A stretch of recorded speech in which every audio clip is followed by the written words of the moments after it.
दोस्तों आप सभी का बहुत बहुत स्वागत है हमारे चैनल में। इस वीडियो के अंदर अभी हम लोग लूसेंट सामान्य ज्ञान इससे रिलेटेड जो है इम्पोर्टेंट 40+ क्वेश्चन इस वीडियो में देखने वाले हैं। तो दोस्तों आप इस वीडियो को बहुत ध्यान से लास्ट तक देखिए। चैनल पर नया है तो चैनल को सब्सक्राइब करने के बाद बगल में एक बेल आइकन आएगा, उसे ऑन करके ऑल नोटिफिकेशन पर क्लिक कर दें। दोस्तों वीडियो में आगे बढ़ने से पहले आप सभी के लिए एक होमवर्क क्वेश्चन पूछ लेते हैं। देखिए क्वेश्चन है, भारत का सबसे बड़ा ज्वारनद मुख्य किस नदी के मुहाने पर स्थित है? देखिए ऑप्शन है आपके पास हुगली नदी, भागीरथी नदी, गोदावरी नदी या फिर कृष्णा नदी। दोस्तों यदि आपको इसका आंसर पता हो तो कमेंट बॉक्स में ज़रूर बताएं। तो चलिए शुरू करते हैं। देखिए यहाँ पर हमारा पहला क्वेश्चन दिया गया है, भारत में पर्यावरण संरक्षण अधिनियम कब पारित किया गया? भारत में पर्यावरण संरक्षण अधिनियम कब पारित किया गया? तो देखिए ये पारित किया गया 1986 ईस्वी में। कब पारित किया गया? 1986 ईस्वी में पारित किया गया। पर्यावरण संरक्षण अधिनियम की बात करें तो ये भारतीय संविधान के अनुच्छेद 253 के तहत 19 नवंबर 1986 को लागू हुआ। इस अधिनियम का उद्देश्य क्या था?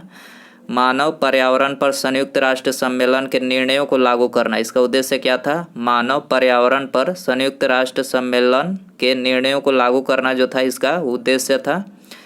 याद रखना है आपको। क्वेश्चन नंबर 2 है, निम्नलिखित में से कौन एक कृत्रिम पारितंत्र है? कृत्रिम पारितंत्र इनमें से कौन सा है? तो देखिए बगीचा जो है ये कृत्रिम पारितंत्र है। क्वेश्चन नंबर 3 है, निम्नलिखित में से कौन सर्वाधिक ग्रीन हाउस इन्फेक्ट करती है? सर्वाधिक ग्रीन हाउस इन्फेक्ट कौन इनमें से करती है? तो जलवाष्प करती है। ऑप्शन यहाँ पर करेक्ट हो जाएगा। क्वेश्चन नंबर 4 है, भारत के मुख्य भूमि का दक्षिणतम बिंदु है। वेरी इंपॉर्टेंट क्वेश्चन है, ये बहुत बार ये क्वेश्चन एग्जाम में पूछा जा चुका है। दक्षिणतम बिंदु कौन सी है? कन्याकुमारी है। याद रखना है दक्षिणतम बिंदु कन्याकुमारी है। ऑप्शन बी करेक्ट हो जाएगा। इसके अलावा भारत का उत्तरी बिंदु पूछा जाए, भारत की उत्तरी बिंदु कौन सी है? तो इंदिरा कौल है जो कि जम्मू कश्मीर में स्थित है। क्वेश्चन नंबर 5 है, भारत में किस प्रकार का वन सर्वाधिक भाग में पाया जाता है? किस प्रकार का वन सर्वाधिक भाग में पाया जाता है? तो उष्णकटिबंधीय पर्णपाती वन, उष्णकटिबंधीय पर्णपाती वन जो है सर्वाधिक भाग में पाया जाता है। ऑप्शन बी यहाँ पर करेक्ट हो जाएगा। क्वेश्चन नंबर 6 है, निम्नलिखित कथनों में कौन सही है? निम्नलिखित कथनों में कौन सही है? तो देखिए यहाँ पर ऑप्शन ए जो दिया गया है ये सही है। हिमालय के पश्चिमी भाग की अपेक्षा पूर्वी भाग में अधिक विविधता पाई जाती है। हिमालय के पश्चिमी भाग की अपेक्षा पूर्वी भाग में अधिक विविधता पाई जाती है। तो यहाँ पर केवल ऑप्शन ए जो है करेक्ट हो जाएगा। क्वेश्चन नंबर 7 है, अरब सागर में गिरने वाली भारत की सबसे बड़ी प्रायद्वीपीय नदी कौन है? अरब सागर में गिरने वाली भारत की सबसे बड़ी प्रायद्वीपीय नदी कौन है? तो देखिए करेक्ट आंसर ऑप्शन सी हो जाएगा। ये है नर्मदा नदी। ठीक है। क्वेश्चन नंबर 8 है, चाय की खेती के लिए निम्नलिखित में से कौन सी मिट्टी सबसे उपयुक्त है? चाय की खेती के लिए सबसे उपयुक्त मिट्टी इनमें से कौन सी है? मतलब चाय की खेती के लिए निम्नलिखित में से कौन सी मिट्टी सबसे उपयुक्त है? तो अम्लीय जो मिट्टी होती है चाय की खेती के लिए सबसे उपयुक्त मिट्टी होती है। तो ऑप्शन यहाँ पर करेक्ट हो जाएगा। इसके अलावा चाय पीने से कौन सी बीमारी होती है ये भी आपको पता होना चाहिए। चाय पीने से पायरिया जो कि दांत की बीमारी है और आंत की बीमारी होने की संभावना होती है। ठीक है, आंत की बीमारी होती है। तो चाय पीने से पायरिया और आंत की बीमारी होती है, याद रखना है आपको। वेनेजुएला की राजधानी कहाँ है? वेनेजुएला की राजधानी कहाँ है? तो कराकस। याद रखना है आपको, वेनेजुएला की राजधानी कहाँ पर है? कराकस है। ऑप्शन यहाँ पर करेक्ट हो जाएगा। क्वेश्चन नंबर 10 है, कोरल रीफ या परवाल भित्ति मुख्यतः कहाँ पाई जाती है? कोरल रीफ या परवाल भित्ति मुख्यतः कहाँ पाई जाती है? तो कर्क एवं मकर रेखा के बीच, कर्क एवं मकर रेखा के बीच जो है कोरल रीफ या फिर परवाल भित्ति मुख्यतः पाई जाती है। तो ऑप्शन सी यहाँ पर करेक्ट हो जाएगा। क्वेश्चन नंबर 11 है, स्वर्ण समिति का संबंध है। वेरी इंपॉर्टेंट क्वेश्चन, आपको पता होना चाहिए। स्वर्ण समिति का संबंध किससे है? मूल कर्तव्यों से है। ठीक है, मूल कर्तव्यों से। ऑप्शन सी यहाँ पर करेक्ट हो जाएगा। इसके अलावा मौलिक कर्तव्य से रिलेटेड जो क्वेश्चन एग्जाम में पूछे जाते हैं वो यहाँ पर हमने लिखे हैं। देखिए पहला दिया गया है, संविधान में उल्लेखित मौलिक कर्तव्य किसके लिए है? तो ये सभी नागरिकों के लिए है। मौलिक कर्तव्य क्या है, किसके लिए है? सभी नागरिकों के लिए है। मौलिक कर्तव्यों की अवहेलना करने वाले को दंड देने की व्यवस्था नहीं है। ठीक है, इसका उल्लंघन करने वाले को जो है दंड देने की व्यवस्था जो है संविधान में नहीं है। अगला है, संविधान में मौलिक कर्तव्य किस संशोधन द्वारा जोड़े गए थे? तो ये 42वें संशोधन के द्वारा जोड़ा गया था। किस वर्ष संविधान में मूल कर्तव्य को अंततः स्थापित किया गया? 1976 में अंततः स्थापित किया गया। वर्तमान में संविधान में कुल कितने मूल कर्तव्यों का उल्लेख है? तो अभी वर्तमान में 11 मूल कर्तव्य है। किस संवैधानिक संशोधन अधिनियम द्वारा संविधान में मूल कर्तव्य को सम्मिलित किया गया? तो ये 42वें संविधान संशोधन अधिनियम 1976 में किया गया। ठीक है। भारतीय संविधान के किस अनुच्छेद में भारतीय नागरिकों के मूल कर्तव्य शामिल है? तो ये कौन से अनुच्छेद में है? अनुच्छेद 51 में है, याद रखना है आपको। क्वेश्चन नंबर 12 है, नियोजित एवं मानवीय कार्य दशाओं तथा मातृत्व सहायता के लिए उपबंध संविधान के किस अनुच्छेद में किया गया है? न्यायोचित एवं मानवीय कार्य दशाओं तथा मातृत्व सहायता के लिए उपबंध संविधान के किस अनुच्छेद में किया गया है? तो ये संविधान के अनुच्छेद 42 में किया गया है। ऑप्शन सी यहाँ पर करेक्ट हो जाएगा।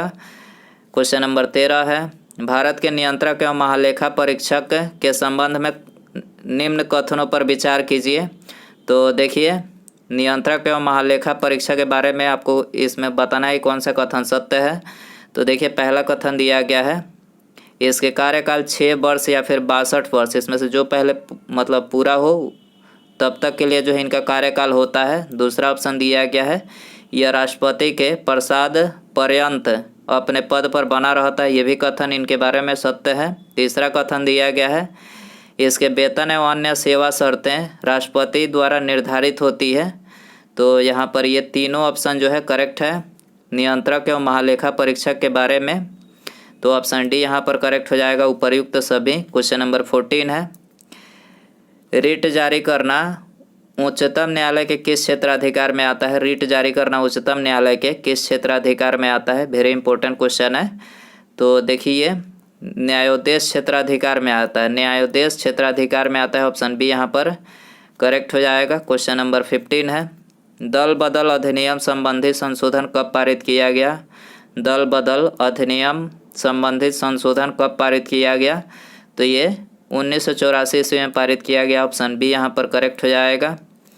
सर्वप्रथम प्रत्यक्ष चुनाव का प्रावधान किस अधिनियम द्वारा किया गया? सर्वप्रथम प्रत्यक्ष चुनाव का प्रावधान किस संशोधन अधिनियम मतलब किस अधिनियम द्वारा किया गया? तो ये भारत शासन अधिनियम 1919 के द्वारा किया गया। ऑप्शन सी यहाँ पर करेक्ट हो जाएगा। प्रधानमंत्री का राष्ट्रपति को सूचनाएं प्रदान करने संबंधी कर्तव्यों का उल्लेख है। कौन से अनुच्छेद में है इसका उल्लेख? तो ये अनुच्छेद 78 में इसका उल्लेख है। ऑप्शन डी यहाँ पर करेक्ट हो जाएगा। निम्नलिखित में से कौन सा देश प्रातःकाल शांति की भूमि यानी लैंड ऑफ द मॉर्निंग कलम के नाम से जाना जाता है? तो लैंड ऑफ द मॉर्निंग कलम के नाम से किस देश को जाना जाता है? तो देखिए, ये दक्षिण कोरिया को जाना जाता है। ऑप्शन बी यहाँ पर करेक्ट हो जाएगा। क्वेश्चन नंबर 19 है, भारत में कुल कितने जिले हैं? वेरी इंपॉर्टेंट क्वेश्चन है ये। भारत में कुल कितने जिले हैं? 726 जिले हैं, याद रखना है। भारत में कुल कितने जिले हैं? 726 जिले हैं। ऑप्शन डी यहाँ पर करेक्ट हो जाएगा। विश्व जल संरक्षण दिवस कब मनाया जाता है? विश्व जल संरक्षण दिवस कब मनाया जाता है? 22 मार्च को मनाया जाता है। दोस्तों, यदि आपको वीडियो पसंद आ रहा है तो प्लीज़ वीडियो को लाइक ज़रूर करें, अपने दोस्तों में शेयर करें, और चैनल पर नया है तो चैनल को सब्सक्राइब करने के बाद बगल में एक बेल आइकन आएगा, उसे ऑन करके ऑल नोटिफिकेशन पर क्लिक करें लेटेस्ट वीडियो का नोटिफिकेशन पाने के लिए। ठीक है, अगला क्वेश्चन देखते हैं। स्वदेशी और बहिष्कार आंदोलन का अनुमोदन कांग्रेस के किस अधिवेशन में हुआ? तो ये कांग्रेस के बनारस अधिवेशन 1905 में हुआ। तो ऑप्शन सी यहाँ पर करेक्ट हो जाएगा। कांग्रेस की कार्य समिति में भारत विभाजन का प्रस्ताव कब पारित किया गया? कांग्रेस की कार्य समिति में भारत विभाजन का प्रस्ताव कब पारित किया गया? तो ये 14 जून 1947 को जो है पारित किया गया। ऑप्शन बी यहाँ पर करेक्ट हो जाएगा। संविधान सभा की प्रथम बैठक का आयोजन किस गवर्नर जनरल के द्वारा किया गया? संविधान सभा की प्रथम बैठक का आयोजन किस गवर्नर जनरल के द्वारा किया गया? तो ये लॉर्ड वेबल के द्वारा किया गया। ऑप्शन बी यहाँ पर करेक्ट हो जाएगा। मंगल पांडे ने प्रथम भारतीय स्वतंत्रता संग्राम की शुरुआत की, इसके उपरांत ब्रिटिश सरकार द्वारा उन्हें कब फांसी दी गई? तो मंगल पांडे को जो है फांसी कब दी गई इसमें आपको बताना है। तो 8 अप्रैल 1857 को मंगल पांडे को कब फांसी दी गई? 8 अप्रैल 1897 को जो है इनको 1857 को जो है इनको फांसी दी गई। ऑप्शन सी यहाँ पर करेक्ट हो जाएगा। पुस्तक एरिया ऑफ डार्कनेस के लेखक कौन है? एरिया ऑफ डार्कनेस, तो ऑप्शन यहाँ पर करेक्ट हो जाएगा B.S. नायपाल। B.S. नायपाल जो है एरिया ऑफ डार्कनेस के लेखक है, याद रखना है आपको। सूची फर्स्ट को सूची सेकंड के साथ सुमेलित करें। तो देखिए यहाँ पर पहला दिया गया है सूरत की संधि। तो सूरत की संधि कब हुई थी? 1775 में हुई थी। पूना की संधि 1817 में हुई थी। पुरंदर की संधि 1665 में। देवगांव की संधि कब हुई थी? 1803 में। आपको याद रखना है। निम्नलिखित में से किस ग्रंथ से गुप्त काल के बारे में जानकारी मिलती है? किस ग्रंथ से गुप्त काल के बारे में जानकारी मिलती है? तो करेक्ट आंसर ऑप्शन ए हो जाएगा मृच्छकटिकम से जो है गुप्त काल के बारे में जानकारी मिलती है। ऑप्शन यहाँ पर करेक्ट हो जाएगा। कलिंग शासक खारवेल किस धर्म का अनुयायी था? कलिंग शासक खारवेल किस धर्म का अनुयायी था? तो ये जैन धर्म का अनुयायी था। ठीक है, ऑप्शन बी यहाँ पर करेक्ट हो जाएगा। भीतरी स्तंभ अभिलेख किस शासक से संबंधित है? तो देखिए स्कंदगुप्त से संबंधित है। ऑप्शन बी यहाँ पर करेक्ट हो जाएगा। दक्षिण भारत में स्थित कैलाशनाथ मंदिर किस शासकों के द्वारा निर्मित है? दक्षिण भारत में स्थित कैलाशनाथ मंदिर किस शासकों के द्वारा निर्मित है? तो ये पल्लव शासकों के द्वारा निर्मित है। ऑप्शन बी यहाँ पर करेक्ट हो जाएगा। ध्वनि का प्रभाव मानव के मस्तिष्क में संवेदन कितने समय तक रहता है? ध्वनि का प्रभाव मानव के मस्तिष्क में संवेदन कितने समय तक रहता है? तो ये 1/10 सेकंड तक रहता है। 1/10 सेकंड तक रहता है। ऑप्शन बी यहाँ पर करेक्ट हो जाएगा। नेत्र में प्रवेश करने वाले प्रकाश की मात्रा का नियंत्रण किस अंग द्वारा किया जाता है? नेत्र में प्रवेश करने वाले प्रकाश की मात्रा का नियंत्रण किस अंग द्वारा किया जाता है? तो ये आइरिस के द्वारा किया जाता है। ऑप्शन डी यहाँ पर करेक्ट हो जाएगा। रक्त की अशुद्धियाँ किस अंग में जाकर छनती है? वेरी इंपॉर्टेंट क्वेश्चन है। रक्त की जो अशुद्धियाँ होती है किस अंग में जाकर छनती है? वृक्क यानी जो किडनी होता है उसमें जाकर छनती है। ऑप्शन बी यहाँ पर करेक्ट हो जाएगा।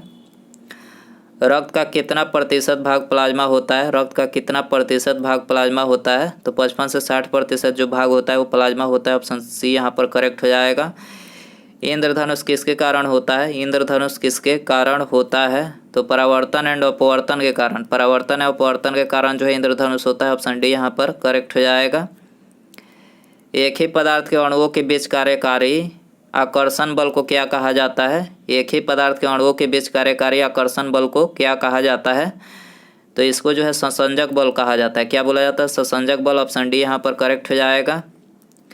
किसी अभिक्रिया में भाग लेने वाले पदार्थ क्या कहलाते हैं? किसी अभिक्रिया में भाग लेने वाले पदार्थ क्या कहलाते हैं? अभिकारक कहलाते हैं। क्या कहलाते हैं? अभिकारक। ऑप्शन सी यहाँ पर करेक्ट हो जाएगा। नींबू के रस का पीएच मान होता है। नींबू के रस का पीएच मान कितना होता है? तो इसका जो पीएच मान होता है 2.2 होता है। याद रखना है नींबू के रस का पीएच मान कितना होता है? 2.2। ऑप्शन बी यहाँ पर करेक्ट हो जाएगा। बादल और वायुमंडल का तैरना किस कारण होता है? बादल और वायुमंडल का तैरना किस कारण होता है? तो इसका तैरना जो है श्यानता के कारण होता है। किसके कारण होता है? श्यानता के कारण। ऑप्शन डी यहाँ पर करेक्ट हो जाएगा। छाया में पनपने वाले पौधे को क्या कहते हैं? छाया में पनपने वाले पौधे को क्या कहते हैं? तो देखिए इसको जो है सियोफाइटस बोलते हैं। क्या बोलते हैं? सियोफाइटस। ऑप्शन बी यहाँ पर करेक्ट हो जाएगा। मेनरहीन अंतर्राष्ट्रीय सीमा रेखा। मेनरहीन अंतर्राष्ट्रीय सीमा रेखा किन दो देशों के बीच है? तो देखिए मेनरहीन अंतर्राष्ट्रीय जो सीमा रेखा है तो ये रूस और फिनलैंड के बीच है। रूस और फिनलैंड आपको याद रखना है। ऑप्शन यहाँ पर करेक्ट हो जाएगा। जैव विविधता दिवस किस दिन मनाया जाता है? जैव विविधता दिवस किस दिन मनाया जाता है? तो देखिए 22 मई को मनाया जाता है। कब मनाया जाता है? 22 मई को। ऑप्शन सी यहाँ पर करेक्ट हो जाएगा। अगला क्वेश्चन है राष्ट्रीय खाद्य सुरक्षा मिशन। राष्ट्रीय खाद्य सुरक्षा मिशन की शुरुआत किस वर्ष की गई? तो देखिए इसकी शुरुआत जो है राष्ट्रीय खाद्य सुरक्षा मिशन 2007 में की गई। ऑप्शन यहाँ पर करेक्ट हो जाएगा। दोस्तों हमने वीडियो की शुरुआत में एक क्वेश्चन पूछा था, उसका आंसर इसी वीडियो में बता देते हैं आप सभी को। आई होप कि आप लोगों ने कमेंट में इसका आंसर लगा चुके होंगे। देखिए क्वेश्चन पूछे थे, भारत का सबसे बड़ा ज्वारनद मुख किस नदी के मुहाने पर स्थित है। ये क्वेश्चन हमने पूछा था आपसे, भारत का सबसे बड़ा ज्वारनद मुख किस नदी के मुहाने पर स्थित है। तो देखिए इसका आंसर मैं बताना चाहूँगा, गोदावरी नदी के मुहाने पर स्थित है। गोदावरी नदी आप नोट कर सकते हैं। गोदावरी नदी आप लोगों ने यदि इसका आंसर लगाया था तो बिल्कुल करेक्ट है। भारत का सबसे बड़ा ज्वारनद मुख किस नदी के मुहाने पर है, गोदावरी नदी के मुहाने पर है। ठीक है दोस्तों, आप अपना आंसर चेक कर सकते हैं। ठीक है, तो दोस्तों इस वीडियो में इतना ही। वीडियो पसंद आया हो तो प्लीज़ वीडियो को लाइक ज़रूर करें, अपने दोस्तों में शेयर कर सकते हैं, और चैनल पर नया है तो चैनल को सब्सक्राइब करने के बाद बेल आइकन, बगल में एक बेल आइकन आएगा, उसे ऑन करके ऑल नोटिफिकेशन पर क्लिक करना ना भूलें। ठीक है, आने वाले जितने वीडियो है आपको नोटिफिकेशन उसका मिल सकेगा, ऑल नोटिफिकेशन पर क्लिक रखें। ठीक है, मिलते हैं अगले वीडियो में। नमस्कार, जय हिंद, जय भारत।